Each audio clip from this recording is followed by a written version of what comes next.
Radio WN. C'est la fête internationale des travailleurs et des travailleuses. Nous sommes le 1er mai 2026 au Parc Salvatore à Mulhouse, entre le Kurdistan et le PCF. Et nous recevons les politiques, les syndicalistes, les militants de la politique mulhousienne. Thiébaut Weber, bonjour. Bonjour. Tu es conseiller municipal d'opposition dans le groupe Mulhouse en commun, également secrétaire national au travail du Parti socialiste, c'est bien ça ? C'est ça. Et donc, le PS, pour commencer, il existe donc toujours. Comme les mauvaises herbes, hein. Et ça ne crèvera pas comme ça. En tout cas, vous avez perdu. On est encore là et je pense même qu'on peut parler de renouveau au niveau du Parti socialiste, alors déjà au niveau local, c'est ce qu'on essaie de porter, au sein de cette belle union de la gauche qu'on a quand même réussi, malgré le résultat municipal, à remonter. Mais en tout cas, oui, on est là.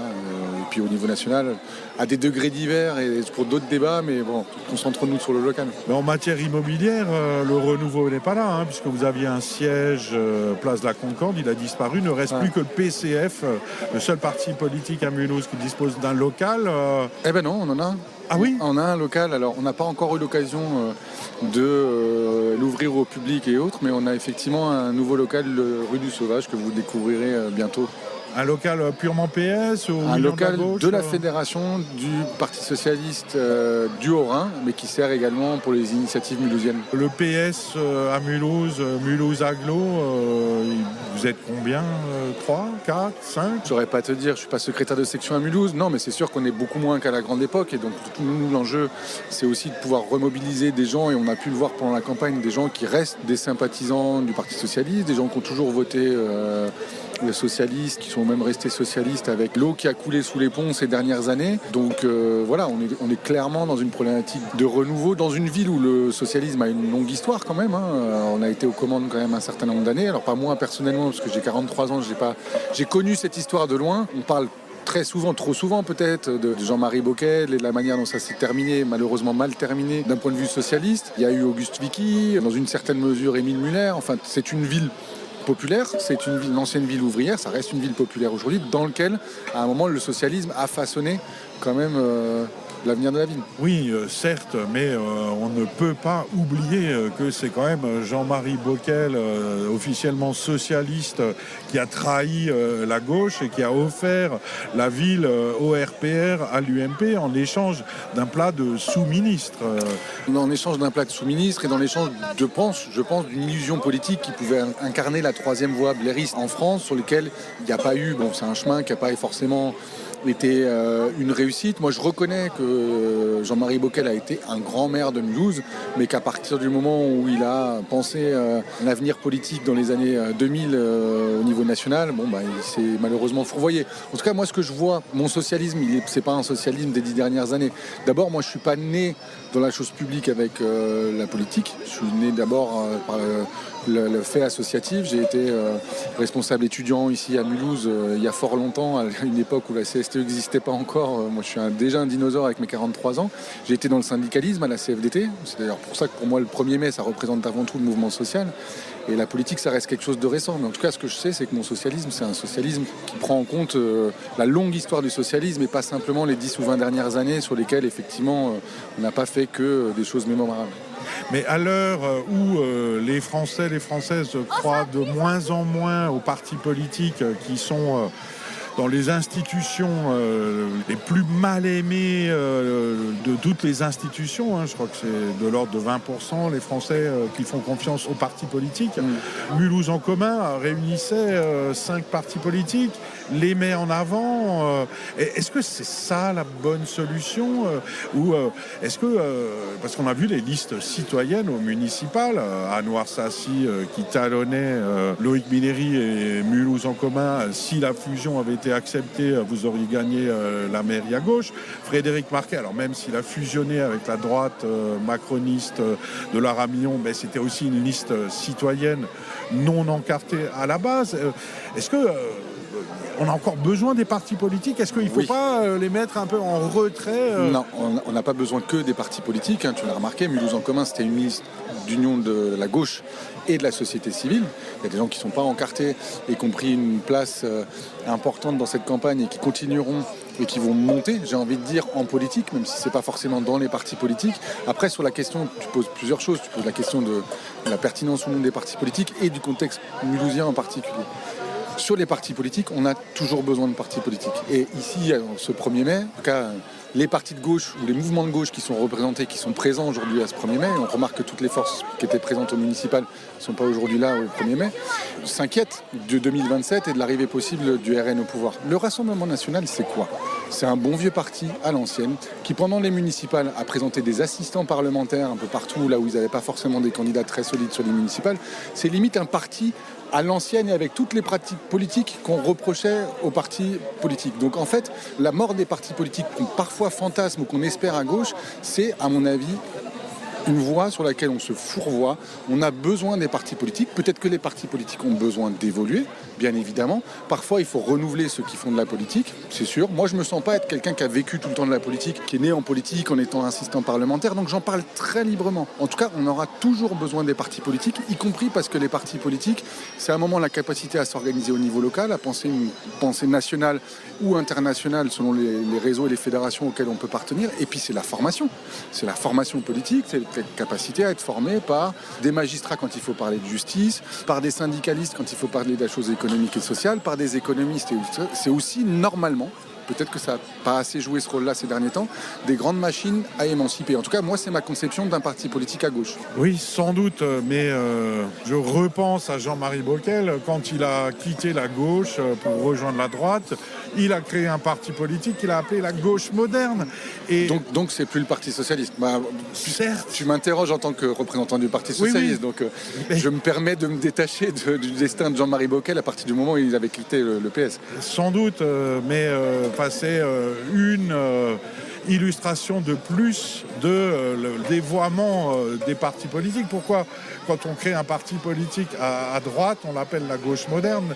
C'est rajouter une couche dans la détestation que peuvent avoir les Français, les Françaises des partis politiques. Peut-être, oui.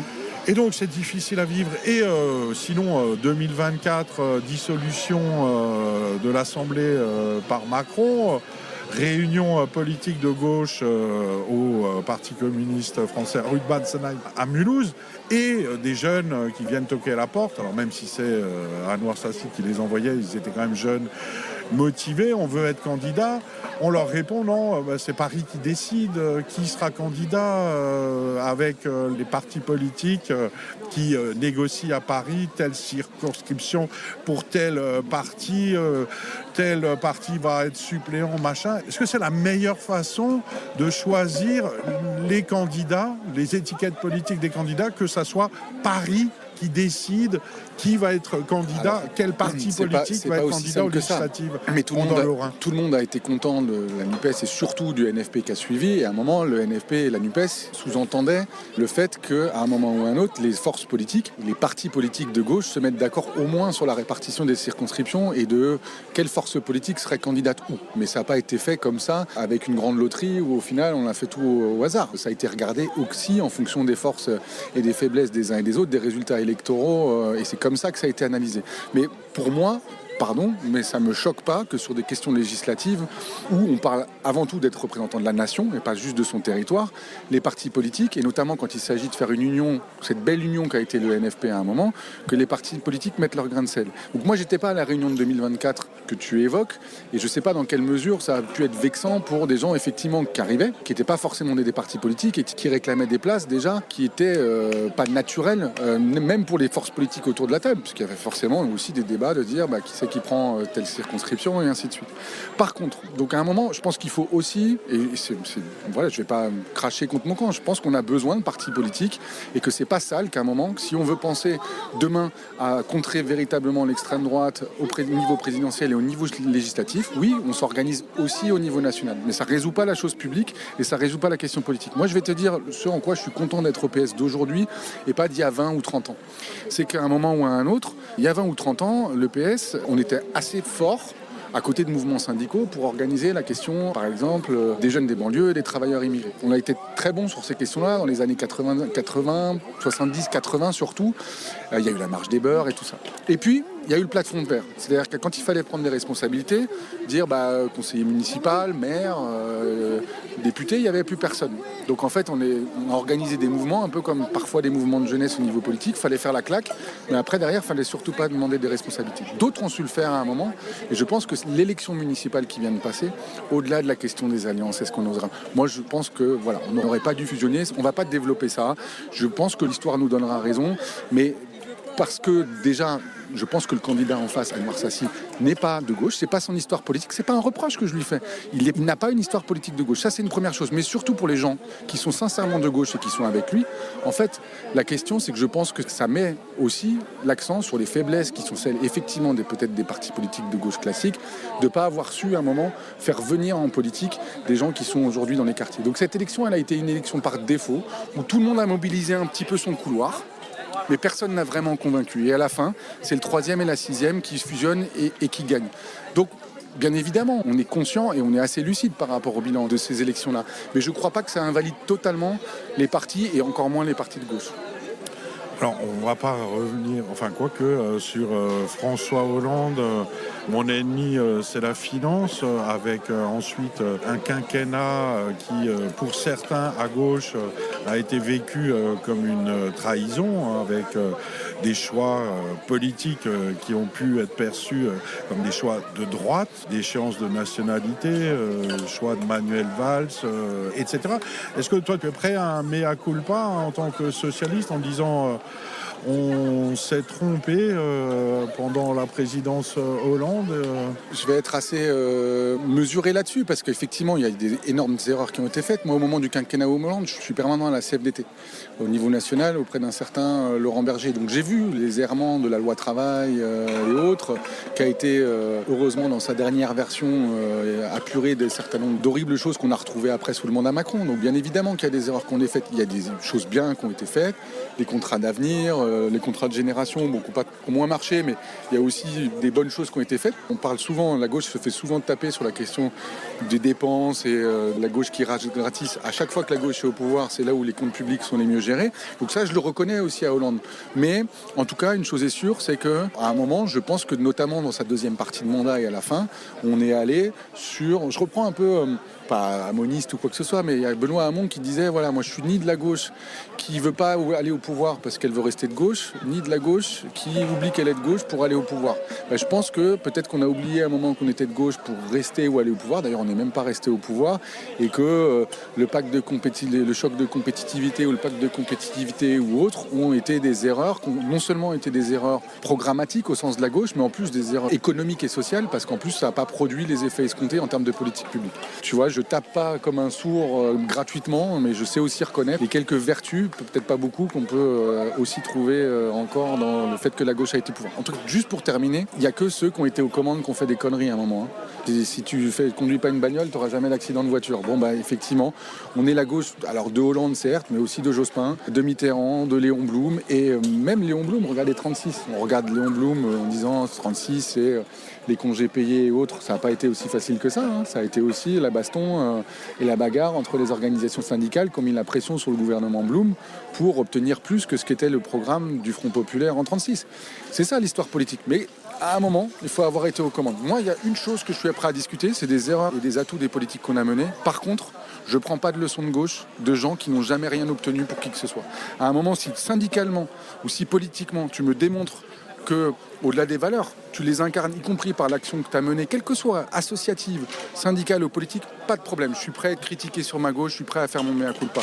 Prendre juste des critiques théoriques, ça, j'ai un peu plus de mal. Mais les critiques, c'est ce qui est le plus rigolo aussi, et y répondre, pourquoi pas. Donc, tu évoquais Benoît Hamon, donc, qui a fait, je ne sais plus, c'était 5% ou quelque chose comme ça. Tous les sondages lui donnait un score microscopique de cet ordre. Je ne sais plus quelle est l'année de cette élection présidentielle.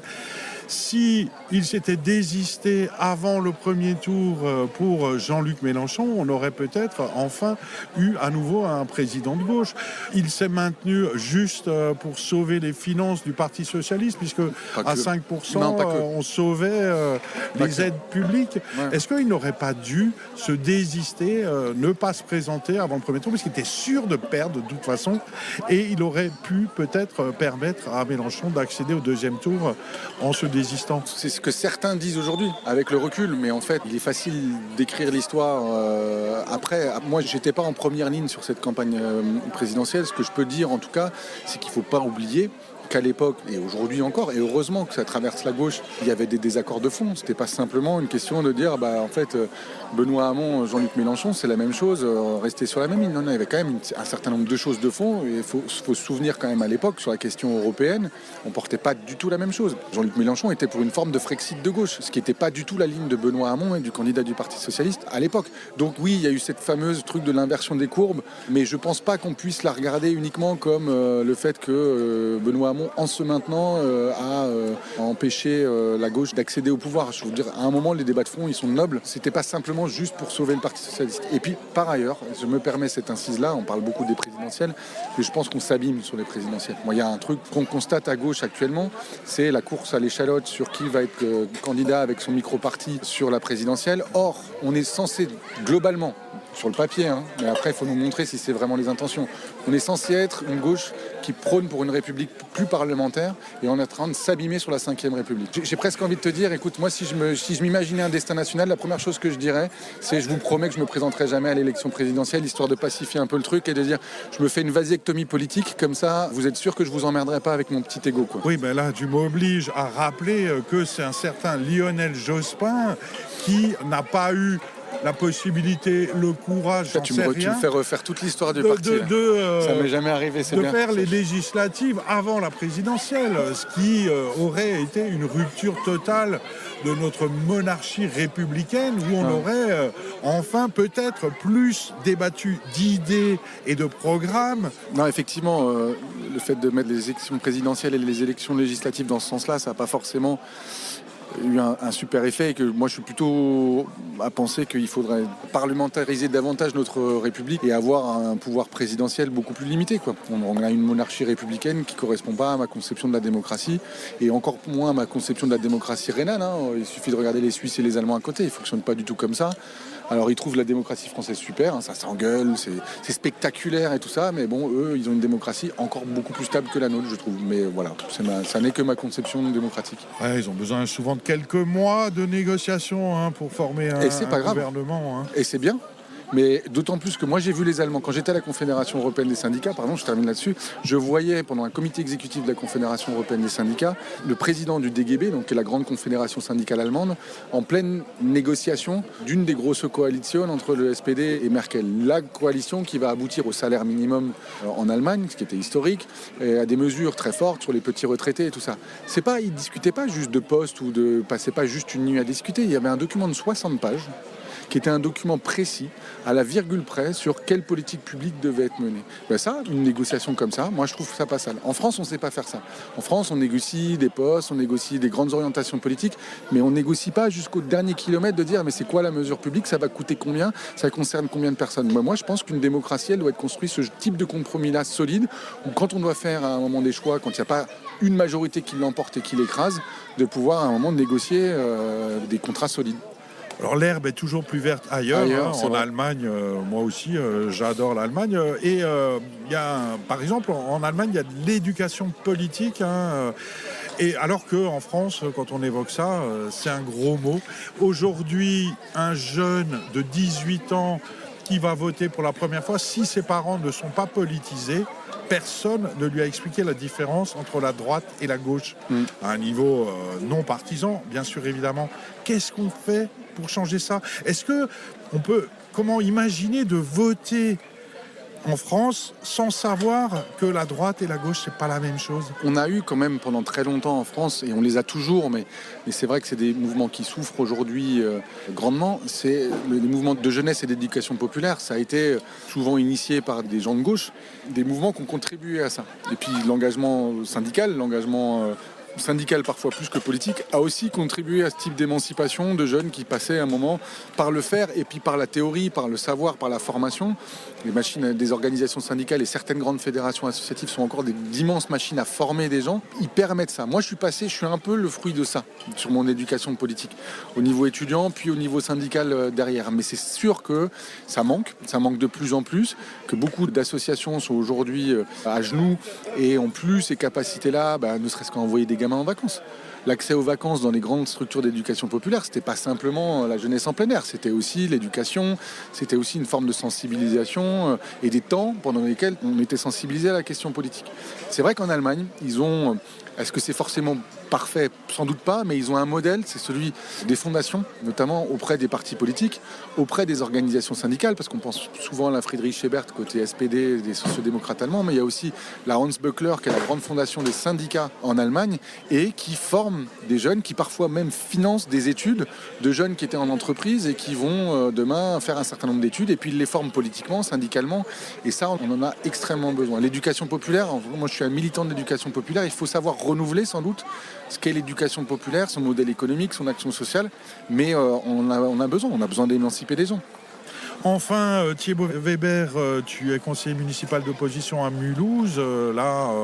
S'ouvre un mandat de 6 ou 7 ans pour Frédéric Marquet. Est-ce qu'il existe des projets, des sujets sur lesquels la gauche mulhousienne a envie d'avancer et de convaincre notre nouveau maire de droite, du centre, de travailler ensemble? Est-ce qu'il y a des... Je croyais qu'ils étaient indépendants, tous ces candidats, tu m'as dit qu'ils étaient indépendants. Maintenant, je ne sais plus. Là. Au premier tour, en tout cas, nous, on avait affiché la couleur sur les prix. Maintenant, est-ce que les indépendants sont des vrais indépendants? Je ne sais pas, mais... Pardon, je t'ai interrompu. Frédéric Marquet a adhéré au RPR à 18 ans. Et c'est écrit dans l'Alsace. Il était fan du général de Gaulle. Donc, voilà. Malheureusement, et ça me gonfle un peu, tout le monde est fan du général de Gaulle aujourd'hui. Mais tu as raison, c'est vrai. C'est vrai. Donc, quels sont nos projets? Sur quoi la gauche mulhousienne peut avancer de façon concrète et pourquoi pas avec des compromis en convainquant la droite au pouvoir parce que si tu me dis les transports en commun gratuits pour tous et toutes, ça va pas marcher. Donc on va tout de suite oublier ces trucs utopiques peut-être merveilleux, mais sur quoi on peut avancer concrètement? Sur quoi la gauche mulhousienne, peut avancer avec Marquet? Alors, tout ça vient de commencer, donc moi je suis un nouveau conseil municipal avec mes collègues Loïc Mineri, Cléo Schweitzer, Joseph Simeoni, Fatia Gemazi, Léonie Hébert et Isabelle Morer. Donc en tout cas, il y a une chose qui est sûre, c'est qu'on est déterminé et on est motivé justement à ne pas être simplement un groupe d'opposition qui témoigne et qui intervient au conseil municipal. On va le faire, mais aussi apporter un certain nombre de projets qui nous sont chers, qui sont des projets qu'on a vus pendant la campagne. Les questions liées à la jeunesse, à l'éducation populaire, par exemple les questions de départ en vacances des petits Mulhousiens. Alors on a regardé des chiffres du tourisme social. Le Haut-Rhin est une des plus fortes concentrations dans le Grand Est de structures de tourisme social, les chalets dans les Vosges, les accueils collectifs et ainsi de suite, se posent ces questions-là, la question des femmes et notamment des familles monoparentales à Mulhouse, la question du logement. Alors là, je te parle de sujets qui me tiennent plus particulièrement à cœur. La question du logement, parce que c'est un sujet structurant pour Mulhouse. On a en plus des problématiques particulières. On est une ville qui se vide de ses habitants, un centre qui se paupérise, qui parfois, on voit le logement social conventionné, Mulhouse Habitat, Somco, concurrencé par le logement privé diffus, qui est souvent plus précaire mais moins cher que le logement social. Donc en fait, on a une paupérisation, un cercle vicieux sur lequel il faut absolument qu'on revienne. Moi, j'aimerais bien travailler. Je suis un passionné d'histoire. J'ai étudié l'histoire à l'UH1 d'ailleurs, mais je suis un passionné de l'histoire et je pense qu'il faut aussi redonner visibilité à l'histoire de Mulhouse au sens plus populaire, industriel d'abord. Il n'y a pas un seul visage d'ouvrier dans le musée historique. Il n'y a pas un seul visage de travailleurs immigrés tels qu'ils sont venus dans les années 60 et 70 faire la ville d'aujourd'hui. Donc ça, il faut le revoir aussi. Et tu as plein d'autres questions sur lesquelles on ne sera pas simplement en témoignage ou en opposition, mais y compris initier un certain nombre de choses sur lesquelles on va non seulement travailler avec les associatifs, voire initier nous-mêmes avec Mulhouse en commun l'association demain et tout ça, et puis aussi travailler en bonne intelligence, si c'est possible, avec la nouvelle majorité, qui a tout approuvé et qui effectivement a l'avantage d'être les nouveaux de la bande et de s'opposer si effectivement ça ne va pas dans le bon sens et ou alors on refuse une action sur nos sujets-là. On sait que je pense qu'une des faiblesses du nouveau maire, il a sans doute plein de qualités, c'est sans doute un bon gars, mais je pense qu'il a un hémisphère droit sur les questions économiques assez fort, entre guillemets, ou en tout cas sur laquelle il y a une doctrine, mais que Mulhouse a besoin d'une approche économique et sociale. Et sur ce point-là, nous, on va être très actifs, non seulement dans le conseil municipal, en travaillant techniquement les dossiers et tout ça, mais également par notre présence sur le terrain et en portant un certain nombre de grandes causes sur lesquelles on va vouloir agir de manière globale, mais aussi obtenir des petites victoires pour les Mulhousiens pendant le mandat, malgré le fait qu'on soit dans l'opposition. Suspense à suivre au conseil municipal de Mulhouse et dans la vie politique mulhousienne à venir pour les 6 ans de mandat marqué. Merci beaucoup Thiébaut Weber, conseiller municipal d'opposition du groupe Mulhouse en commun et secrétaire national au travail du PS parisien. C'est vrai que j'ai pas beaucoup parlé de ce que je faisais sur le travail au PS, mais affaire à suivre. On se reverra à l'antenne, c'est promis. Ça marche. Merci. Radio WN.